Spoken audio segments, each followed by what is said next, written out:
যে গ্রামের ভোর শুরু হয় বইয়ের পাতায়, সেখানে শিক্ষিকা অর্পিতা ছিলেন আশার প্রতিচ্ছবি। 5 বছর ধরে নিজের সন্তান ভেবে পড়িয়েছেন অর্পিতা ম্যাডাম। তার ক্লাসে শুধু পাঠ্য ছিল না, ছিল ভালোবাসা, স্বপ্ন আর মূল্যবোধ। যেখানে ছিল স্বপ্ন, সেখানে এলো বজ্রাঘাত। রাজ্য জুড়ে হাজারো শিক্ষক শিক্ষিকার চাকরি কাটা পড়ল। অভিযোগ দুর্নীতির, নিজেকে যেন হঠাৎ অচেনা লাগছিল। বিদ্যালয়টা যেখানে ছিল ভালোবাসা, সেখানে কেবল নিঃসঙ্গতা জমেছিল।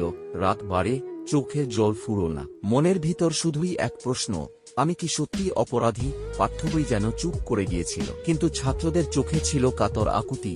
আপনি চলে যাবেন না তো? স্কুল বন্ধ হয়েছে, কিন্তু শিক্ষা নয়। নিজের উঠোনেই শুরু হলো নতুন বিদ্যালয়। যেখানে সরকার মুখ ফিরিয়ে নেয়, সেখানে সমাজ এগিয়ে আসে। অর্পিতা ম্যাডামের পাশে দাঁড়ালো গোটা গ্রাম। যে ভালোবাসা কখনো হারায় না, তা হলো ছাত্রের চোখে শিক্ষকের প্রতিচ্ছবি। শিক্ষক মানে শুধু চাকরি নয়, শিক্ষক মানে স্বপ্ন বোনা, হারিয়ে গিয়ে ফিরে আসা, অন্ধকার ঠেলে আলো দেখানো। ওয়েস্ট বেঙ্গলের হাজার হাজার নির্দোষ শিক্ষক শিক্ষিকাদের প্রতি এই ভিডিও উৎসর্গী। শিক্ষক মানে সমাজের সত্যিকারের নায়ক।